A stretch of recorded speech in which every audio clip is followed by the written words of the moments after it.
Eu quero ler aqui uma fábula. Eu nunca li uma fábula aqui dessa tribuna do Senado, e eu queria que o brasileiro prestasse atenção para que a gente percebesse o nível que nós chegamos de degradação moral, ética em nossa nação, e que nós precisamos juntos, não tem outro jeito. As pessoas de bem desse país, cidadãos de bem, especialmente parlamentares de bem, aqui do Congresso, da Câmara e do Senado, possam agir com coragem para defender o que sobrou da democracia do Brasil. Nós já chegamos na laje, lá no concreto, não tem mais fundo do poço. Acabou o poço. Se o Senado não parar, o Supremo Tribunal Federal vai acabar com o Brasil. Não é brincadeira. Aos passos largos que a gente está caminhando aí para uma venezuelização do Brasil. Nós estamos numa ditadura flagrante, onde se perdeu o pudor. E alguém precisa avisar para os poderosos de plantão que anularam essa casa já. Não tem sentido a gente existir aqui enquanto eleitos pelo povo, quando uma decisão soberana do plenário, eu vou falar daqui a pouco aqui, é anulada numa canetada. Isso aqui não é teatro. Isso aqui é algo que deve ser encarado de forma séria. São 200 anos do Senado Federal, 201. Já passamos do bicentenário. Aliás, senhor presidente, eu quero aproveitar para dizer que você sabe que eu observo muitos sinais, né? Nós chegamos juntos aqui em 2019 e eu observo muitos sinais. Terça-feira agora, nós vamos ter uma sessão solene para comemorar os 200 anos de Dom Pedro II, o maior estadista que esse país já teve. E vai ser interessante porque numa república, sim, nós vamos fazer essa homenagem a ele com grandes historiadores que estarão aqui nessa mesa. Grandes historiadores e familiares de Dom Pedro II. Precisamos resgatar o que de bom o Brasil produziu e que nós estamos nos perdendo no tempo, no espaço. O senhor, assim como eu, a gente veio de uma vontade de mudança do nosso povo nordestino. Algo que tomou as ruas do Brasil em 2018. Lembra? Lava Jato. E o que a gente viu em 2019, nós lutamos. O senhor é um que sempre denunciou, assinou pedido de impeachment. Eu sou testemunha da sua coragem.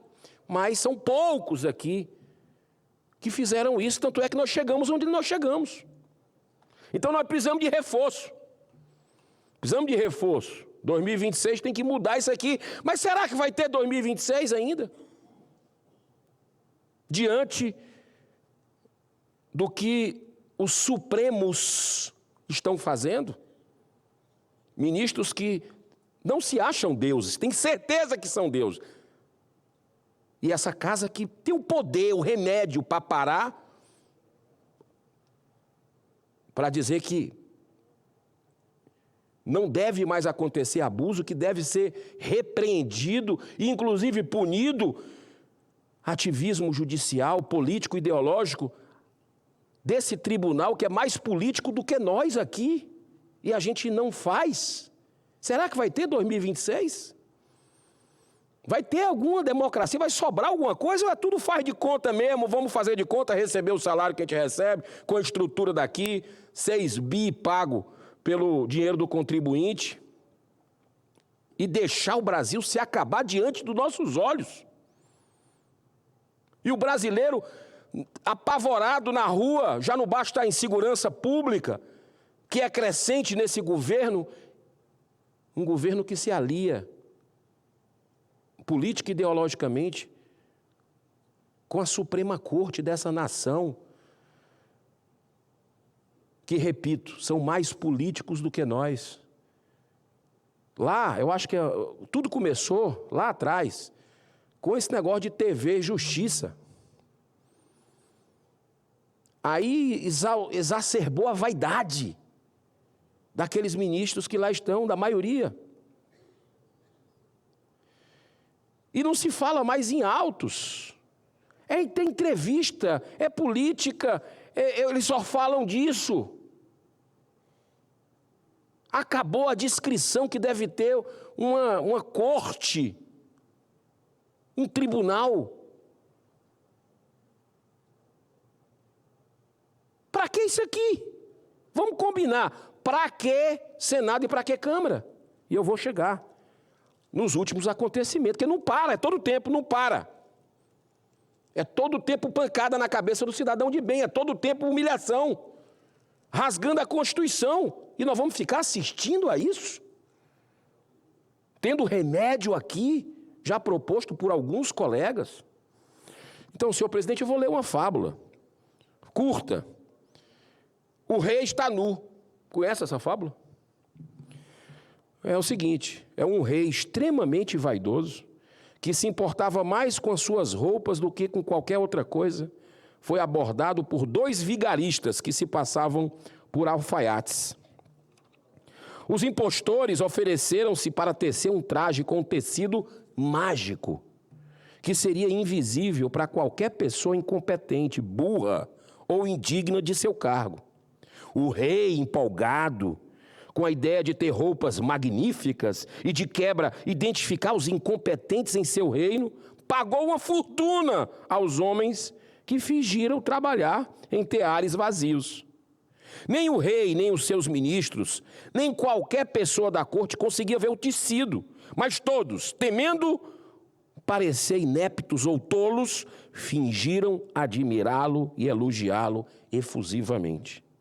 Chegado o dia de um grande desfile, os vigaristas vestiram o rei com um traje inexistente. O monarca, completamente nu, desfilou pelas ruas, enquanto a multidão, também com medo de admitir a verdade, aplaudia, elogiava as suas novas roupas. A farsa só foi desfeita quando uma criança inocente, sem entender as convenções sociais ou o medo de seus pais, gritou no meio da multidão: "O rei está nu!" A verdade dita pela criança fez com que todos ao redor percebessem e admitissem a realidade. O rei, sabendo que as palavras eram verdadeiras, continuou o desfile, fingindo que nada havia acontecido, e seus funcionários seguiram carregando a cauda de seu manto invisível. Moral da história, senhor presidente. A moral central dessa fábula é que é preciso ter coragem para dizer a verdade e não seguir cegamente a opinião da maioria, por medo de parecer tolo ou incompetente.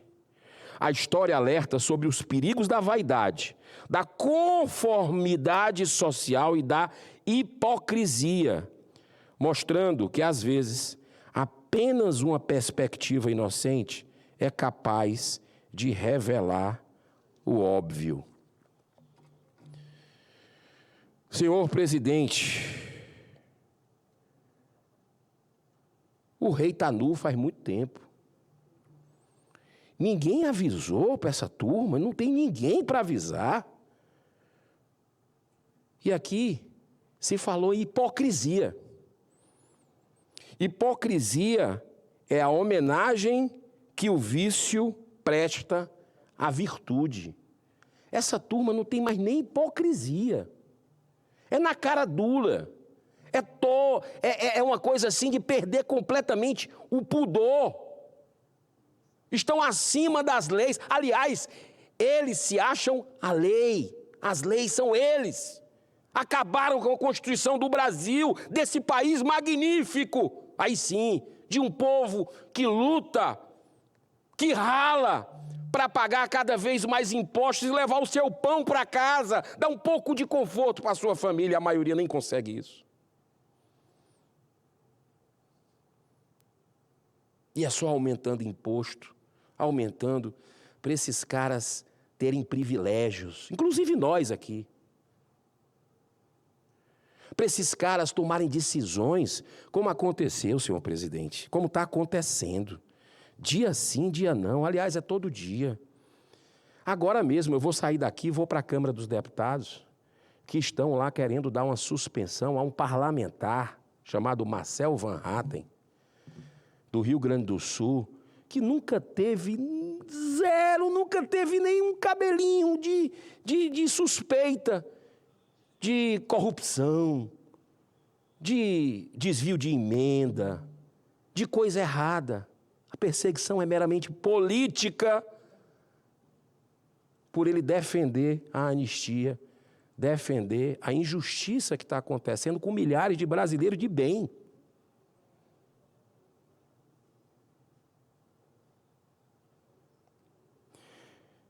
Querem pegar para Cristo 3 deputados, lá agora, na comissão de ética. Sexta-feira os caras estão trabalhando, Stevenson.